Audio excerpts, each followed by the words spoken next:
I'd like to call this meeting of the Standing Committee on Resource Stewardship to order and welcome everyone in attendance. My name is Garth Rosewell, MLA for Vermilion Lloydminster Wainwright and Chair of the committee. I'd ask that members and those joining the committee at the table introduce themselves for the record, and we'll begin to my right. Hello everyone, Jackie Lovely, MLA for the Camrose constituency.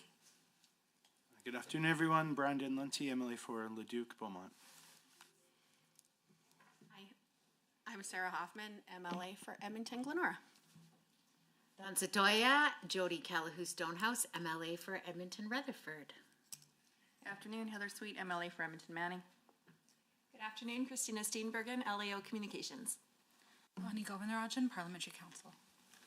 Good afternoon, Abdulaziz Burgi, Research Officer. Good afternoon, everyone. Nancy Robert, Clerk of Journals and Committees.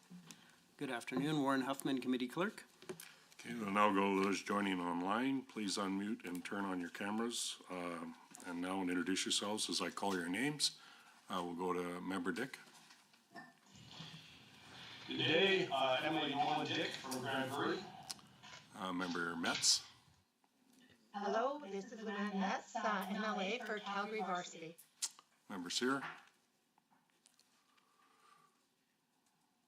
Scott Sear, the MLA for Bonnyville Cold Lake St. Paul. And Member Petrovic.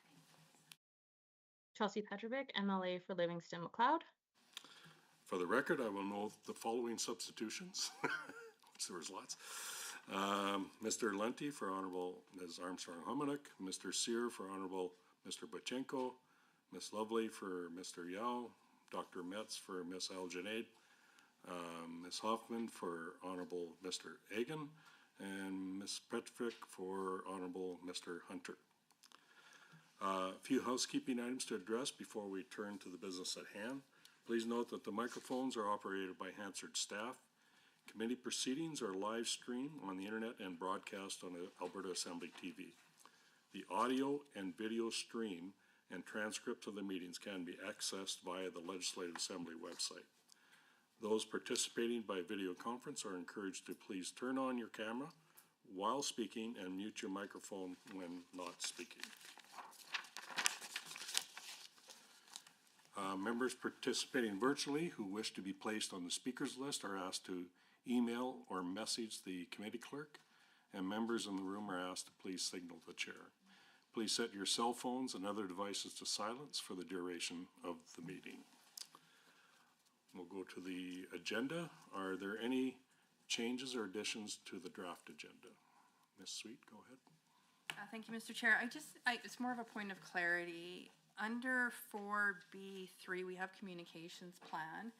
There is a motion that was put forward about traveling the province, and I just wonder, because we're going to be talking about the communication strategy, if traveling the province should be included in 4B while we're looking at stakeholders consultation. Yeah, I have no objection to that, if everyone's okay. Should I ask for a vote on that, or no? Okay, I mean, it's not, traveling the province is not on the agenda, but it could certainly form part of a communications plan discussion. Sure. Yeah, okay. Yeah, we could put that one in there, yeah. Thank you. Okay, any others? Okay, if not, would someone like to move that the Standing Committee on Resource Stewardship approve the proposed agenda as distributed or as amended for it? As distributed. As distributed, okay. All right, that's right. For its September 16th, 2025 meeting. Who would like to do that? Member Sweet, second? I don't need a second. Don't need a second, okay. Sorry, everyone, it's been a summer. Okay, all in favor? Aye. Any opposed? Online, all in favor? Yes. Any opposed? That is carried. Approval of minutes. Next, we have the draft minutes on the June 27th, 2025 meeting. Are there any errors or omissions to note? Okay. If not, would a member like to move that the Standing Committee on Resource Stewardship approve the minutes as distributed of its meeting held on June 27th, 2025? I'll do that, Chair. Okay, Member Sweet. Any discussion? All in favor say aye. Aye. Any opposed say no. online. All in favor, say aye. Aye. Aye. Aye. Any opposed, say no. That is carried. At our last meeting on June 27th, the committee passed motions requesting the Legislative Assembly Office to prepare a research to assist us in our review of the Public Interest Disclosure Whistleblower Protection Act. Two of those documents are prepared and were posted on the committee's internal site for our review today. First one, case law. The first document we have is a summary of the document of significant case law in Alberta related to the Public Interest Disclosure Whistleblower Protection Act since 2015. At this time, I would like to invite Vani Govindarjan from the Parliamentary Council to give us an overview of that report and respond to any question members may have. Go ahead. Thank you, Mr. Chair. So, as you noted, this case law summary was prepared following a motion of the committee at its June 27th, carried at its June 27th meeting, and the specific request was for a summary document of any significant case law in Alberta related to PETA since 2015. We found that there were 3 cases, one of which involved 2 decisions that directly considered the legislation, and each of those are briefly summarized in the case law summary document that you have received. 2 of the cases were heard at the Court of King's Bench, and one was a decision of the Information and Privacy Commissioner relating to a FOIP request. At the end of the summary document, I outline some of the key principles or issues from those cases. 2 of those cases addressed the application of PETA. One of them involved a review of an investigation into alleged misconduct contrary to a university's internal policy.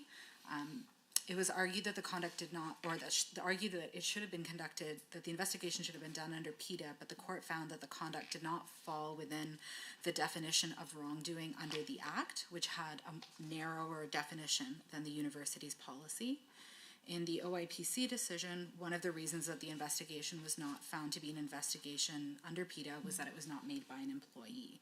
So these cases highlight for the committee that provisions of the Act will be a threshold for determining whether a public body or the commissioner may investigate a wrongdoing under the Act, and only certain activities or disclosure by certain individuals may be investigated.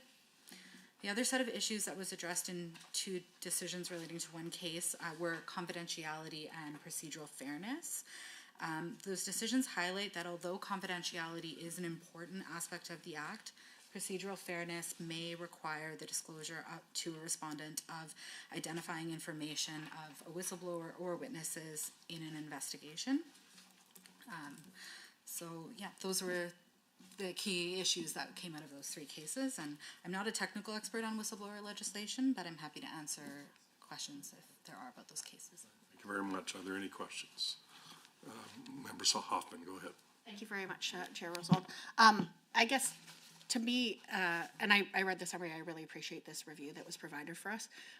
If our goal is to be able to empower people to feel confident in coming forward, considering changing the legislation to require them to disclose their name or their identity to the person that they're potentially blowing the whistle on, I think would be counter to that. So I appreciate that the summary says there may be an issue with procedural fairness, but I think if our goal is to ensure that people feel safe, that they're not worried their job's going to be threatened, that we need to provide anonymity, and that's what this the second court case, the Campbell versus Alberta, I think demonstrated happened in that situation. So just based on the summary that was provided, I'm led to believe that maybe the goal isn't to have that anonymity, and I just want to confirm, is that indeed the recommendation, or yeah, what's the purpose of the of highlighting that there could be an issue with procedural fairness if people's names are revealed through the process? So I'm not really in a position to make a recommendation to the committee, and that's a policy question that's there. I identified case law that directly considered how the Act was being applied.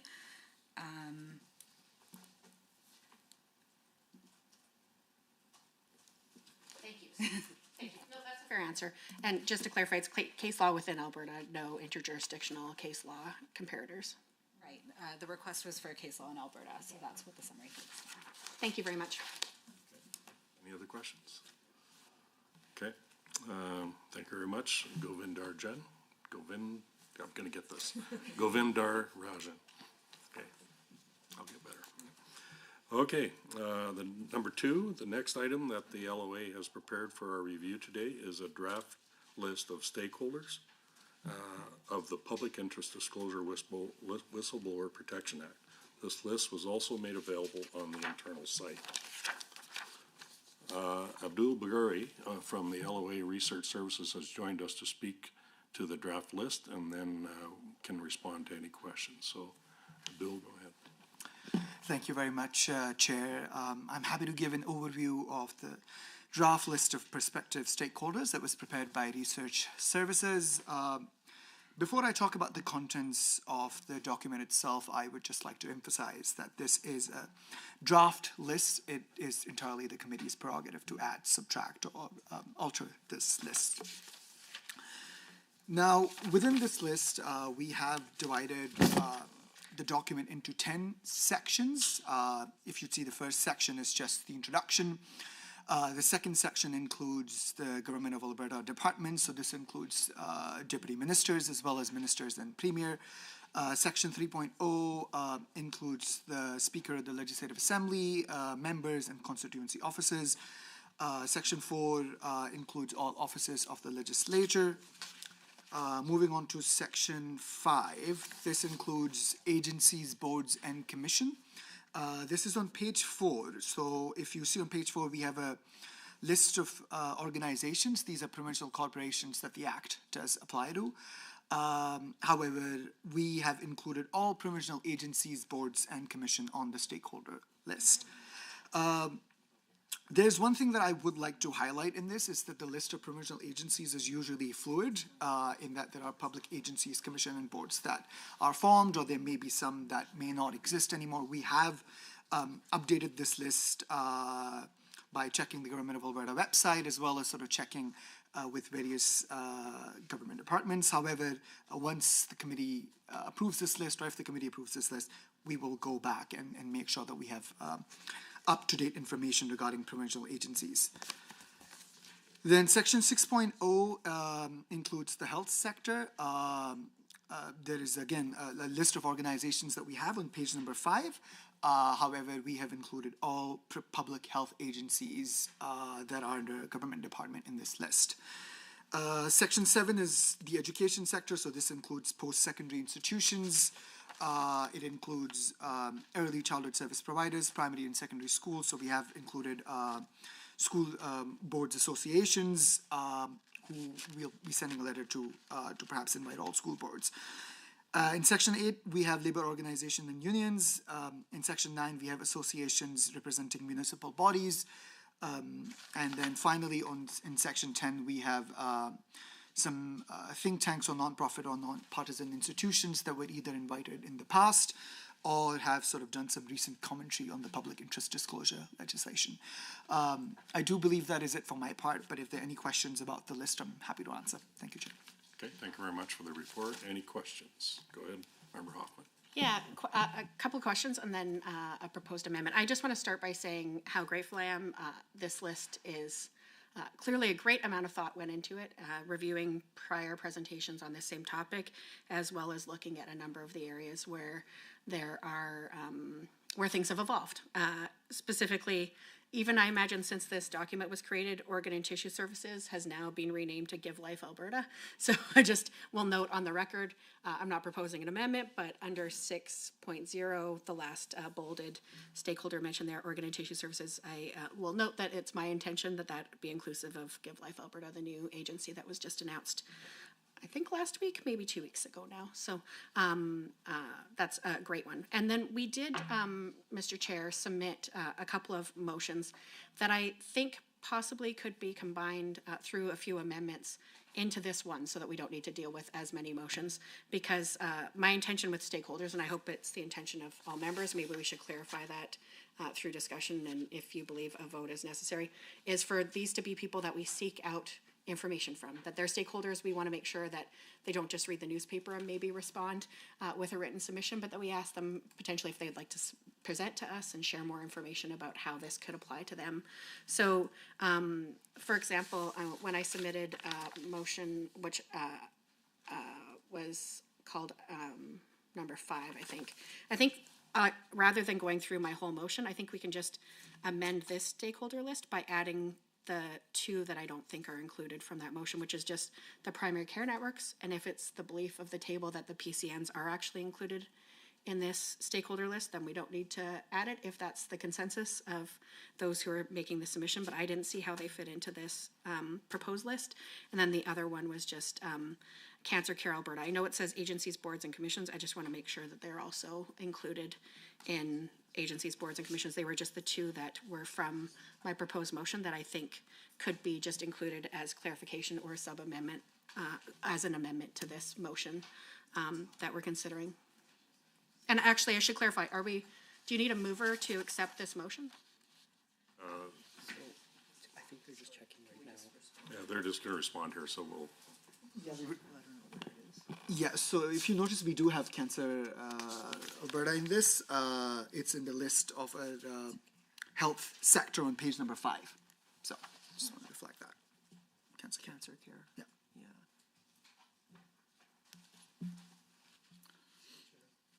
yeah. Just a minute here. Page 5. Yes, so it's the second last on page 5. You can look at the health sector 6.0, and it's the second last. I see Workers' Compensation Board. Oh, section 5, page 4? No, it's section 6, health sector, and it's page section 5. 6, sorry. Yes. Page 5. Oh, yeah. So cancer care, so that is, yeah, okay. Yeah. Confirm that that's Cancer Care Alberta. Yes. Great, so I don't need to move that one. What about the PCNs?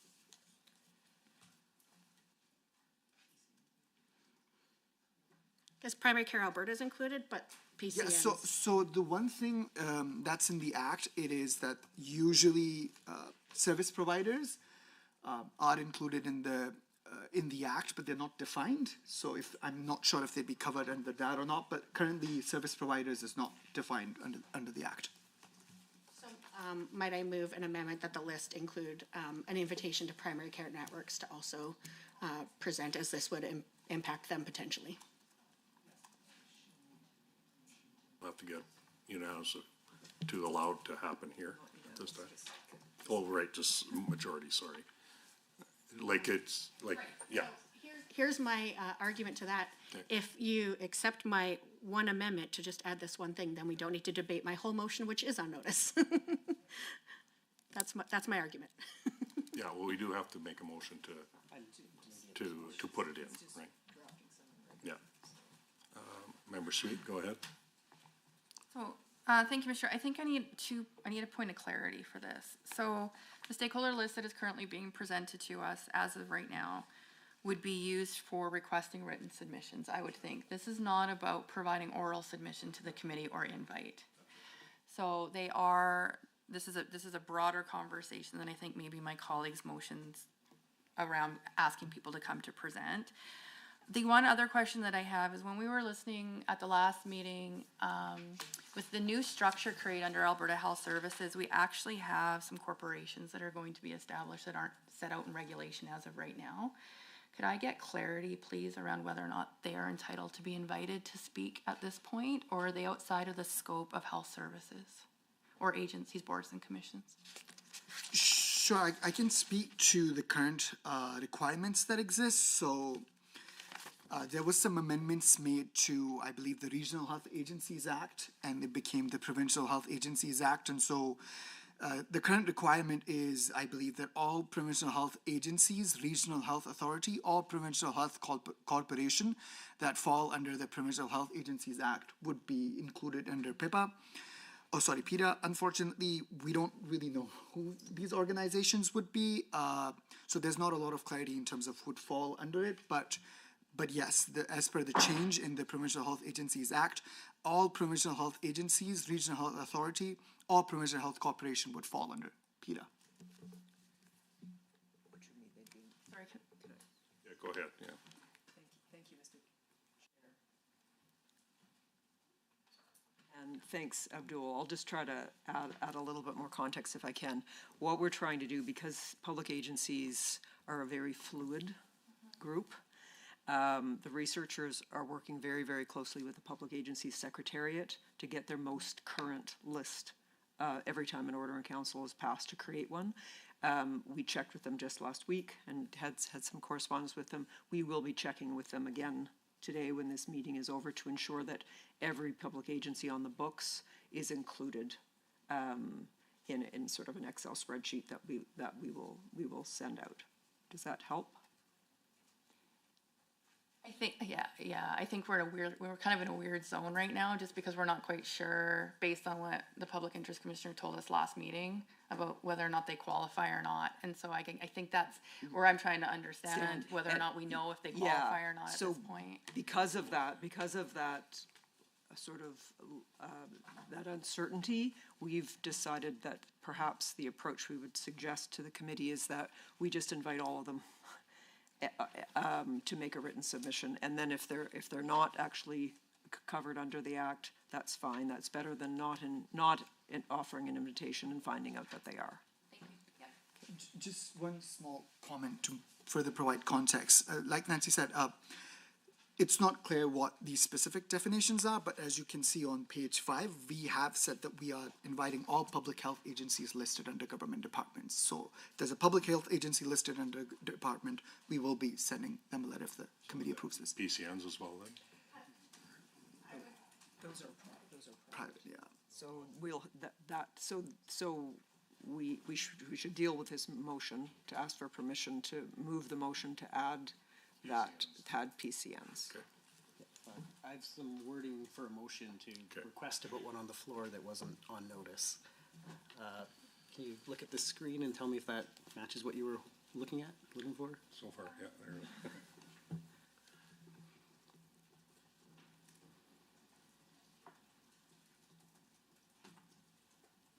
Sure.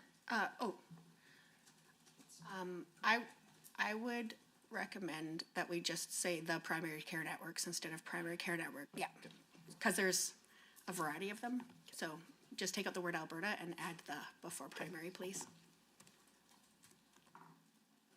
Thank you so much for doing that, Warren. I appreciate it. So we don't somebody to move the motion because this motion was already on the agenda. We just need to move the this amendment, right? But the main motion. First, and then we do the main motion as amendment. You need, if you would like to request permission, you need to move this motion. Right. Is the main motion already moved? No. No, because you need the permission of the committee to move the motion because it was not on notice. Motion to amend. Correct. So doesn't there need to be a main motion that I'm amending? Yeah, that comes after this. Okay. Just go ahead and. Sure. I move that the Standing Committee on Resource Stewardship permit under Standing Order 52.041 sub 3, the following motion be moved, despite prior notice not being given by the deadline established by the chair, that the draft stakeholder list be amended by adding the primary care networks. Any discussion? Okay, all in favor say aye. Aye. Any opposed? Any online say aye if you're in favor. Oh. Aye. I'm sorry, Dr. Metz, I see your hand up there. Did you want to say something, or? It's a question, but it can come after. Okay, fair enough. Thank you. Sorry, I didn't notice that. Yeah. Any opposed online say no? Okay, so that's carried. So now she can move the motion. So now I'll move the motion. Relative. Yeah. Move the motion that the draft stakeholder list be So amended. now I move that the draft stakeholder list be amended by adding the primary care networks. Right. Okay. Now we can have discussion. Now we can have discussion. Okay. And so, in the room, all in favor say aye. Aye. Any opposed say no. Online, all in favor say aye. Aye. Any opposed say no. That is carried. Okay, now we go to the amended motion. Okay, go ahead. Now you got it, okay. It's only been 2 years. You gotta cut me some slack here. Mr. Chair, I would like to move that the Standing Committee on Resource Stewardship approve the draft stakeholder list as amended. Good job. Okay, any discussion? Where am I? Oh, okay, Dr. Betts, did you have something you want to say? After we vote, I just have questions for clarification. That's okay, all right, perfect. Okay, no discussion, all in favor say aye. Any opposed, say no. Online in favor, say aye. Aye. Any opposed, say no. That is carried.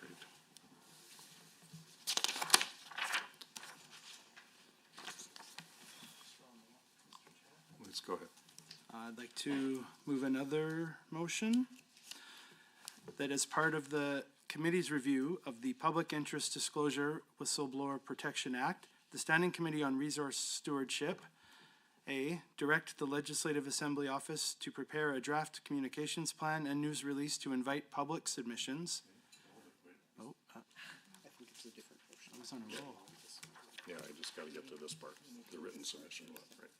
Okay, I'll get to you. Yeah. Let's practice it. Okay, our members, we have now agreed upon a list of stakeholders the committee wishes to engage. In similar reviews, committees have also invited written submissions from the public. I would now open the floor to a discussion on whether the committee wishes to invite written submissions from the public as part of this review. Sorry, I just want to, Okay. may I ask a point of clarification? Yeah. Thanks. Those were who we were going to ask specifically for written submissions. That was what I was told when I said about the presentations piece being separate. So I just want to confirm that stakeholders for written submission is what we've agreed to. We haven't agreed that they're the only stakeholders that matter, just that those are the ones for written submission. Okay. And yeah, are we opening it up to more? Sounds great. Yeah. Okay, so go ahead. Move this one. Okay. I put it on the screen. Okay, it's on the screen there. Oh, yeah. Okay, just a minute. Well, that's the discussion part, right? She wanted to comment. Dr. Metz, we'll let you discuss here if it's applicable to what you are wanting to get across. Yeah, okay. So my first question is, why are we not inviting all of the professional colleges to provide input? Would they be informed of this and they provide input along with the public, or we've only chosen a couple of colleges? Ideally would have been before we voted on the list, so yeah, sorry about that. Yeah. Okay. Okay. Yeah, we'll go on to Member Lunty. Did you want to?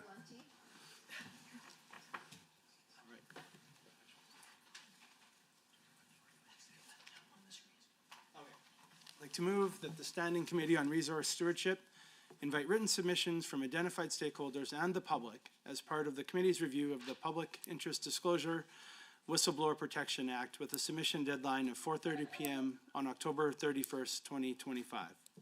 Very much. Any discussion?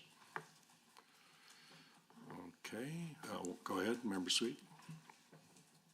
So I think this goes back to what I was talking about with the agenda piece, which is we're talking about written submissions and creating a plan to speak to Albertans about doing written submissions. This is sort of where I thought we would have a conversation about we also want to travel. And so why are we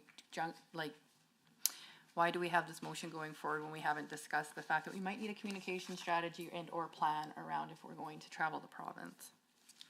Like, we haven't got there yet. If we approve what you're saying is if we have a communication plan before we've decided on a roadshow or not, it might make it different. I would think that it would make Yeah. this motion a little So that's different. the reason that she's wondering about that. So I'm just wondering, go ahead, yep. Thanks, Mr. Chair. I think, in my view, and the advice I would offer to the committee is they're two separate things. Written feedback, oral presentations are two different things. That can be two different decision items. Okay. I don't think they need to be made together. I think they're similarly, deciding to have public meetings on the road is a different kettle of fish, if you will, than inviting people here. to make oral presentations. They're three sort of segmented things. Not to say, and it's not to say that because you've agreed to have public written submissions that you're not going to agree to anything else. They're just done as different decision items. But it makes sense that we refer this just to a later point in the agenda then, where we've had an opportunity to make those other decisions and then decide if we think October 31st still makes sense. It makes sense to me if we're doing public meetings as well after that, but if we're not doing public meetings, then maybe people need more time to make a submission. That's where my head's at on this, so I feel like I can make a better decision about whether October 31st is a reasonable timeline if I know what the overall strategy looks like. Can I just offer a bit of Go feedback? ahead. Yeah. Thanks, Mr. Chair.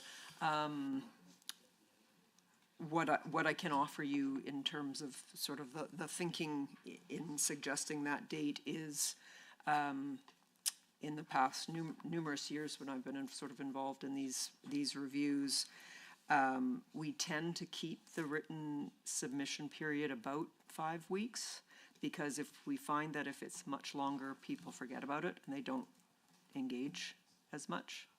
We find that it actually works quite well. So that's sort of been the past experience, that opinion that I would kind of offer you. Of course, again, it's up to the committee if they want to. Just clarify, that's regardless of whether there's a public presentation component or not having a 5-week period at the beginning?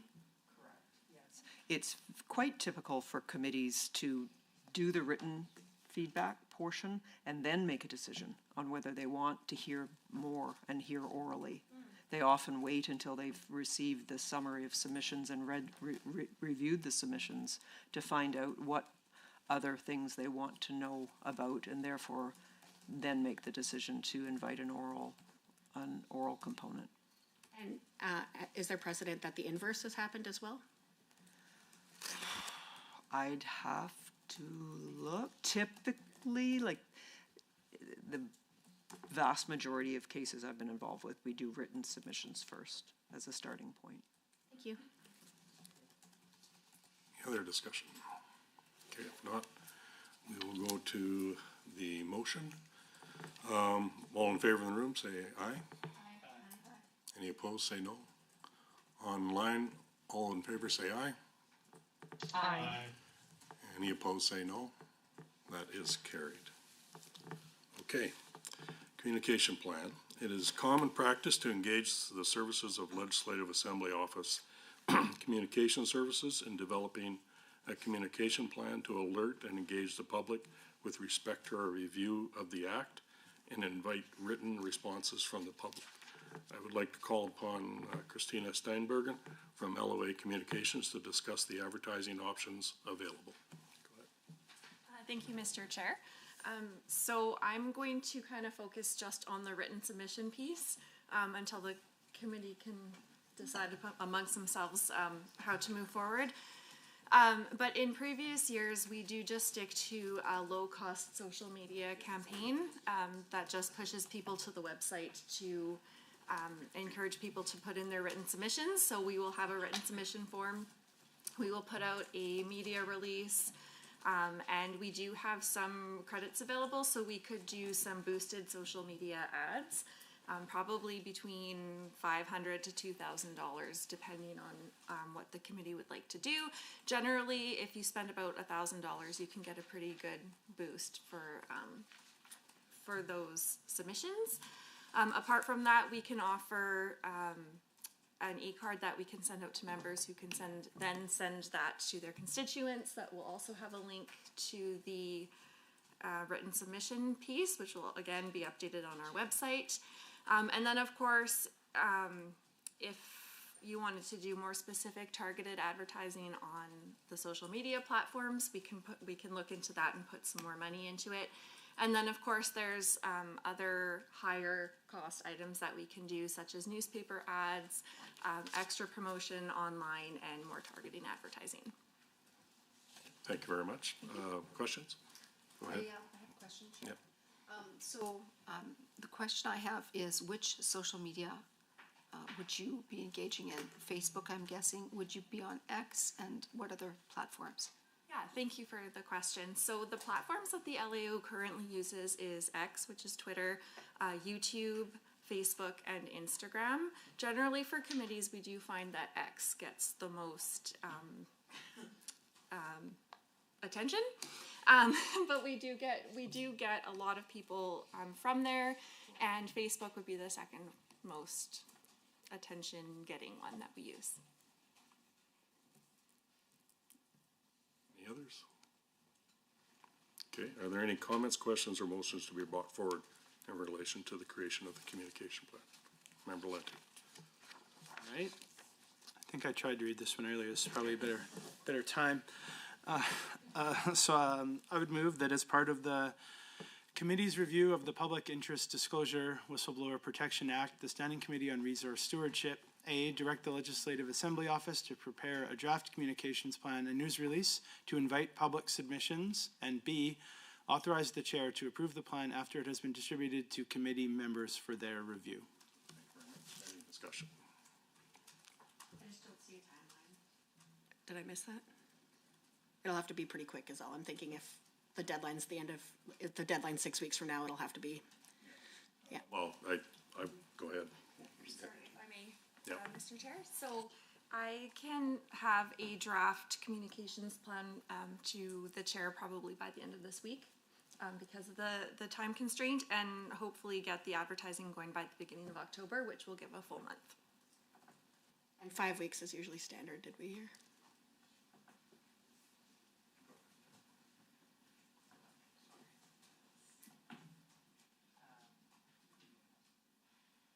Oh, 4 to 5 weeks-ish. So the stakeholder letters will go out before the end of the month. Okay. So all that whole element of this will happen before the end of the month, and then as soon as the comms plan is done and here and everybody's had a look at it and the chair's approved it, presuming you pass this motion, it can get activated pretty quickly. Any others? Okay, so that's carried. We're done, right? Okay, I did discussion, sorry. Geez, I'm getting lost in all our motions. Okay, for that motion, in the room, all in favor, say aye. Any opposed, say no. Online, all in favor, say aye. Aye. Any opposed, say no. That is carried. Okay, now we'll get on. Honorable members, as the committee has now provided direction on seeking written submissions, and the committee may wish to direct the Legislative Assembly Office to prepare a summary of the submissions received, I would like to open the floor to comments, questions, and motions on this matter. Okay. Sorry, just to clarify, we're on to next. Where are we on the agenda, Mr. Chair? On summary of written submissions. Okay. No. Go ahead. Move a motion that the Standing Committee on Resource Stewardship direct the Legislative Assembly Office to prepare a summary of the written submissions received by the committee in relation to its review of the Public Interest Disclosure Whistleblower Protection Act. Okay, thank you. Any discussion? Okay, given that, in the room, all in favor say aye. Aye. Any opposed say no. Online, anyone in favor say aye. Aye. Aye. Any opposed say no. That is carried. Okay, next steps. The identified stakeholders will receive a letter from the chair inviting them to make written submissions on the Public Interest Disclosure Whistleblower Protection Act, and the LAO will commence advertising to solicit public submissions once the communication plan has been approved. As those submissions come in, they will be made available on the committee's internal site. After the deadline passes, the LOA will prepare a summary of those written responses, and we will hold a meeting to review the summary document. Typically, in statute reviews, after receiving written submissions, committees decide if they would like to invite any of the submitters to provide an oral presentation to the committee. Do members have any questions or comments about the next steps of our review? I'd like to move a motion. Okay, fair enough. There you go. Thanks. So, as I've said, I'm quite happy with the nature of within Alberta, the folks that we're inviting to make written submissions. I have two different motions, and we can maybe deal with them one at a time, that were provided previously in writing. Do you wish for me to read them all out loud? To read it out loud, the first one? Sure.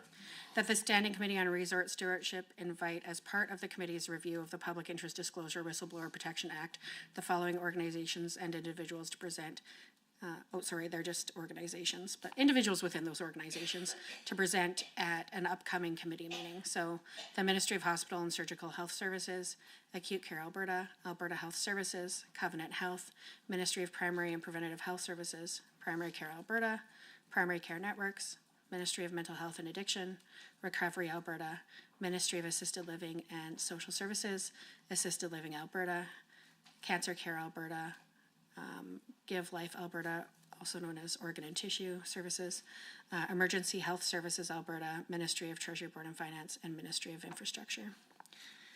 And if I could give a little rationale, thank you, Mr. Chair. The most recent public presentations that I were a part of through committee were in relation to the way that the COVID rollout of the public health measures was implemented, and public presentations were by far the most impactful part of our learning as a committee member on that part. When somebody is just doing a one-sided communication where they are writing down some of the thoughts that they have, it definitely doesn't enable the committee to delve more deeply and understand the issue from various perspectives. So having the opportunity for committee members to be able to engage with these experts who are so closely connected to the legislation from the health perspective. And I think it's really important that we as members of the Legislative Assembly have a high degree of transparency when it comes to holding one another to account on delivering world-class healthcare here in the province of Alberta. So these are the folks that we entrust to do that work on our behalf, and that it's important that they and their designates within those organizations have full confidence that we understand the issues that they're facing. I think that I'm sure I'm not the only MLA who gets calls on the regular from people who are saying things that they're not comfortable speaking publicly. They're worried about the culture that's being created within their workplace. So allowing some of these different organizations to come here, they're high-level organizations, they can bring representatives to talk about the implications of the current legislation, but also any amendments to the legislation. These are Alberta stakeholders. They're those that we're entrusting to help us execute the legislation. I think it would be important for us to not just have one-way communication, but to be able to ask some questions, have them present publicly, and be able to have a better understanding so we can have the best legislation possible here in Alberta. Any other discussion? Member Lunty, go ahead. Oh, sorry. Okay, I'll get you after, yeah. Go ahead. Yeah, no, go ahead, yeah, Okay, sorry. well, thank you, Mr. Chair. You know, I appreciated the overview of the process that we heard earlier from the LAO staff. I think it's important that we get a chance as a committee to review written submissions, including presumptively from the organizations on this list, and then as a committee we'll be able to review those written decisions, and then following the regular procedure be able to make our decisions on who is going to come to present to the committee. Thank you, Mr. Chair. We got Dr. Metz first, and then I'll come to you. Dr. Metz, go ahead. Yes, thank you, thank you. I would really like to be able to hear from the all the health colleges. It's very complex what the issues would be, and I do believe that we need to be able to delve back into some questions as to so we can understand what their feedback is and what their thoughts are on this legislation. Member Sweet, go ahead. Thank you, Mr. Chair. So I appreciate what the member opposite was saying about procedure. I think we're getting some things confused along the way. So traveling town halls are one conversation. Asking experts to come and present to a committee is actually a pretty normal part of this process. I've done many of these legislative reviews where we're able to invite. The most recent one that I did was surface rights, where we invited many stakeholders to come and present to the committee to talk about surface rights. And then we also went on a tour of the province after that. So I think having written submissions for community members to be able to write in, to have concerned citizens, Albertans, to be able to write in and let the committee know how they feel is one thing. But having experts come and present to us in person to talk about the impact of this legislation on the work that they do is a very important process that this committee has a responsibility to engage in. We were able to listen to the experts that directly utilize the legislation, that are the ones that are responsible to administer the legislation. I believe that the individuals that are impacted by this legislation, the very people that work in this industry, that are the healthcare professionals, that are the ones that may have the information that is needed to be able to ensure that Albertans have access to open and transparent governments, should be allowed to come here and present to this committee. And so, although I appreciate talking about past practice, I can say 10 years in, I have done this a variety of different ways. And the best way as a committee and as a nonpartisan body that is to be reviewing legislation is to ensure we are opening up as much openness and transparency as we possibly can and allowing Albertans to come and present to us. That is our responsibility as members of this committee. And so I would encourage everyone to really consider the fact that the ability, like having the people who are directly impacted by this legislation, who are the ones that would be considered the whistleblowers, the right to come here and speak to us and tell us how we can make things better so that they feel like they have the right to be able to use this legislation is in the best interest of all Albertans. Melly Dick, you had your hand up, did you? Sure, yeah, every single one of these organizations, Chair, is already in our written submission list. So I don't think we need to belabor this by asking them to do written and also an oral presentation. That seems overstating that at this point. So we've already requested them in our written. So let's leave it at that. I would encourage the committee to vote no to this. Purely based upon we just asked them to do written submission. So let's get them to do the work. We can, and then at our future meetings, see who we want to invite for oral presentations based upon that, which is precedent from prior meetings, is that we would not make any adjustments or would not be inviting organizations beforehand, before seeing those written statements. So appreciate the motion. I would encourage the entire committee to vote no on this one. Okay, any other discussion? Yeah, go ahead. So just to close, I'll say that one way to do this is to have everyone submit written and then decide if you want to invite some people forward. Another way is to let people know that, yes, everyone's allowed to submit something in writing. These groups would really like to hear something from in person and be able to have a chance to go a little bit deeper, because we know that they're the ones who are going to be directly impacted by the legislation on the front lines in healthcare. So my proposal is that we give them notice, that we say now, that we don't wait another 6 weeks into the process before we say, hey, probably even longer, because it would be 6 weeks before the deadline to submit, and then there'd be a summary, and then we'd be reviewing that summary. I think we probably want to get going with this legislation and having as great an understanding of the nuances, the limits under the current legislation would benefit us in being able to move more expeditiously as a committee.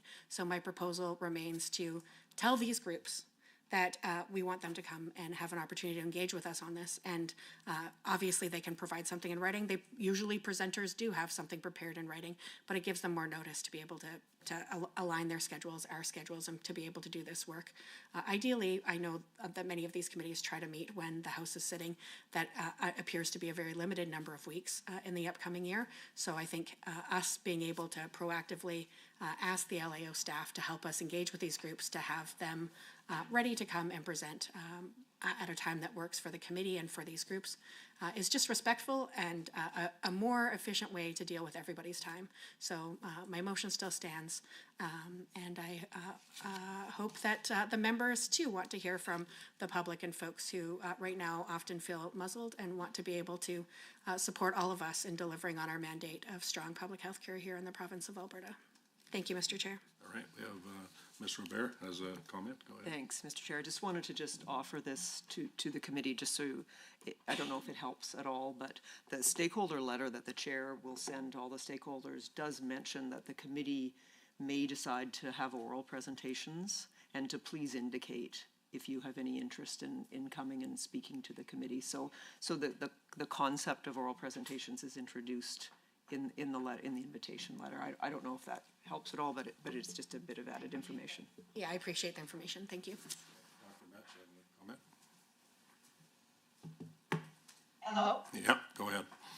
Yes, I just want to remind everyone that one of the crises we have right now is a limited workforce, particularly in the health sector and also in education. And one way to engage our workforce and make them feel that they're listened to is give them an opportunity to speak and to present and for us to hear them. So any way that we can do that improves retention in our workforce. And I think that's an important consideration along with making the legislation better. Okay, thank you. Any other comments? Okay, we will go to the vote. All those in favor of the motion, say aye. Aye. Any opposed, say no. No. Online, those in favor, say aye. Aye. Any opposed, say no. No. No. Okay, we will go to a recorded vote. Oh, I'll have to say it was defeated. Yeah, right. The process for a recorded vote in a committee is similar to the process for a division in the House. I will first ask those in the room who are in favor of the motion to raise their hands, and then the committee clerk will call the names of those who have raised their hands and record the votes. We will then follow the same process for those who are against the motion. If you wish to abstain from the vote, please do not raise your hand. Once we have the recorded votes in the room, I will ask those participating remotely to please turn on their cameras if they wish to vote. The committee clerk will then call the names of committee members who have activated their cameras and record their voice votes. If you're participating remotely and you wish to abstain from the vote, please turn off your camera. Okay. So we will go to the recorded vote. So those in the room who are in favor of the motion, please let the clerk know, or raise your hand, okay. Ms. Sweet, Member Callahoo Stonehouse, and Honorable Ms. Hoffman. Okay, those in the room who are opposed, please raise your hand. Ms. Lovely and Mr. Lunty. Okay, we will now go online and I'll let the clerk call out your name. If you want to vote, you have to turn on your camera. Dr. Metz. In favor. Mr. Dick. Opposed. Mrs. Petrovic. Opposed. And Mr. Sear. Opposed. All right, that motion. Mr. Chair, for the motion, 4, against 5. Okay, that motion is defeated. We'll go to the next motion. Another motion? Yes, please. Okay. Okay, I move that the Standing Committee on Resource Stewardship invite, as part of the committee's review of the Public Interest Disclosure Whistleblower Protection Act, the following organizations and individuals to present at an upcoming committee meeting. So Paul Merriman, former Saskatchewan Health Minister, the Alberta Medical Association, the College of Physicians and Surgeons of Alberta, the United Nurses of Alberta, the Health Sciences Association of Alberta, Alberta Union of Provincial Employees, Dr. Cameron Hutchinson, University of Alberta, the Parkland Institute, MLA Vicky Mowat from Saskatchewan, the Alberta Federation of Labor, Dr. James Turk and Dr. Naima Leonard from the Centre for Expression, Dr. Jay Chalk from the University of British Columbia Law Clinic, and Dr. Ian Braun from Carleton University, as well as C. Lynn Romero from Manitoba Senior Legal Advisor. And I'm happy to give some rationale on a number of these folks to help. I'll maybe just speak to the individuals, because I think everyone in this committee knows who the organizations are, generally. So, and some of the organizations have been approved on our list, a couple of them. For example, the Alberta Federation of Labor, the Centre for Free Expression, Health Sciences Association, United Nurses, and Alberta Union of Provincial Employees and Parkland Institute. Those were approved on the list for written submission, but there are many individuals on here, as well as the colleges that we've listed that aren't included. So if I could give a little bit of context, a number of you, especially those in the government side of the legislature, might know Paul. He served. Just, we're getting close to the end of our hour, and I need unanimous support to extend the meeting if we have to. But I don't wanna, I want you to get all the time you got to be able to talk. Okay, I'm gonna ask for unanimous consent in the room and online. If anyone objects to extending the meeting past the 4 o'clock, say no. Okay, then we're good to go. I'll try to keep it brief, Mr. Okay, fair Thank you enough. to my colleagues for that. So Paul was the Minister of Health between 2011, he was an MLA between 2011 and 2024, and he was the minister responsible when the whistleblower protection, specifically for the healthcare workers, came into the government's existing act in the last few years. I can't remember exactly which year, but recently. And Vicky, who I also put on the list, Member Mowat and Minister Merriman worked together to make this happen. So it came first as an NDP private members bill. And while it wasn't passed as a private members bill, the minister, Merriman, worked across the aisle to take a number of the components that were proposed in the private members bill and work them into a government bill, which then was passed enthusiastically by both sides of the House. My hope, of course, in this committee and in all committees is that we find ways for all of us to work together to improve the laws that govern our province. And I think a neighboring province where we had an NDP opposition and a Conservative government demonstrating that is a great place to start looking when we're updating our own legislation, the same legislation that they work together on doing that for. So I think having these two, a current MLA and a former MLA, a former minister, come and present, whether it's in person or virtual, I don't care. But I would love to get us to a place in this committee and in our assembly where we find ways to reach across, learn from one another, and make sure that we improve legislation. So that's why I'm moving those two individuals specifically, and then maybe I'll just touch on a couple of others. Dr. Hutchinson's a professor of law at the University of Alberta, specializing in intellectual property, statutory interpretation, anti-corruption law, legal ethics, whistleblower protections, and public interest law. So I think he would be a perfect addition to this committee and would have a great deal to say on that topic. From British Columbia's law clinic, which I had as item L on our list, the current ombudsperson who's known for leading systemic investigations and advancing whistleblower protections, previously served as a public guardian and trustee in BC as well, and a King's Council member for the Law Society. So decades of experience in engaging with these types of legislation. And the last one I'll mention is from Manitoba. Lynn Romero, during Manitoba's review of their whistleblower protection in 2023 and 24, led the 5-year review and submitted a report with recommendations. So they've done this very recently, again, another prairie province that implemented many, not all of her recommendations, but she's already delved very deeply into very similar legislation. I think it would, again, be of great benefit to our committee to be able to look at some of our neighbors, take the best things that they've done, and find ways to make them work here in Alberta. So those are my proposals for partners in the other 3 Western provinces for us to make sure that Alberta learns from the work that they've already done, that we don't repeat a lot of it, and that we're able to move forward efficiently, effectively, and with the best bills possible, working across the aisle through you, Mr. Chair. Any others? Member Lunty, go ahead. Sure. Well, thank you, Mr. Chair, and I'm sure this committee looks forward to reviewing any potential written submissions from this list and having them indicate to our committee as part of the process whether they would like to come and present orally at that time. So look forward to that. Thank you, Mr. Chair. Mr. Lunty, the folks that I highlighted aren't part of the list. That they're experts in other provinces, and that's why I'm proposing we invite them to come speak just for context. Thank you, Mr. Chair. Through you, of course. They are presumably all part of the public, so they would definitely be part of our entire suite of people who could provide written submissions as anyone else from the public could. Thank you. Any others online? Okay, we will go to motion. All those in favor of the motion say aye. Aye.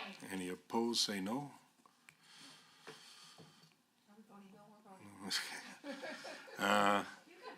Yeah. Online, those in favor say aye. Any opposed say no. No. Okay. Okay, recorded vote. Well, what's that? Oh, defeated by the voice vote, and we'll now go to a recorded vote. So we'll follow the same procedure. So all those in the room in favor, please raise your hand. Ms. Sweet, Member Callahoo Stonehouse, and Honorable Ms. Hoffman. In the room, those who oppose, to raise your hands. Ms. Lovely and Mr. Lunty. Those online, those in favor, please, the clerk will ask you for you, and then you can say your position. Dr. Metz. I support the motion. Mr. Dick. No. Ms. Petrovic. Opposed. And Mr. Sear. Opposed. Mr. Chair, that was 4 for the motion and 5 against the motion. Okay, that motion is defeated. The next motion, go ahead, Member Callahoo Stonehouse. Thank you, Mr. Chair. My motion is that the Standing Committee on Resource Stewardship hold public meetings as part of the committee's review of the Public Interest Disclosure Act, whistleblower protection, on dates and locations in Alberta determined by the chair after consulting with committee members. Mr. Chair, the reason why I think this is imperative, if you look at the list that was shared of stakeholders, not a single First Nations or Métis community or organization has made that list. Furthermore, it was mentioned that stakeholders would be notified to make a submission. I think it's imperative that we include Indigenous peoples in our province and uphold the Truth and Reconciliation Commission calls to action, along with the United Nations Declaration on the Rights of Indigenous People. And that's why consultation with Albertans is imperative with this new act. So that's why I put forward this motion. Thank you. Any discussion? If not, I will go to the motion, a vote. Those in favor of the motion, say aye. Aye. Those opposed, say no. No. Online, those in favor, say aye. Aye. Those opposed, say no. No. That is defeated. Recorded vote? Yeah, no problem. Okay, we will, in the room, all those in favor of the motion, please raise your hand. Ms. Sweet, Member Callahoo Stonehouse, and Honorable Ms. Hoffman. Those opposed, please raise your hand. Ms. Lovely and Mr. Lunty. Those online, you can state your case when you get identified. Dr. Metz. I favor the vote. I'm in favor. Thank you. Mr. Dick. Opposed. Mrs. Petrovic. Opposed. And Mr. Sear. Opposed. Thank you. Mr. Chair, 4 for the motion and 5 against the motion. That motion is defeated. Any other motions? Okay, we will, other business, are there any other issues or for discussion at the meeting today? Okay, date of the next meeting, the call of the chair, if the written submission deadline is passed and the summary document has been prepared, we will call for another meeting. If there's nothing else for the committee's consideration, I call for a motion to adjourn. Member Lovely? Member Lovely moves that the September 16th, 2025 meeting of the Standing Committee on Resource Stewardship be adjourned. All in favor, say aye. Aye. Any opposed, say no. Online, in favor, say aye. Any opposed, say no. Aye. That is done. The meeting adjourned. Thank you.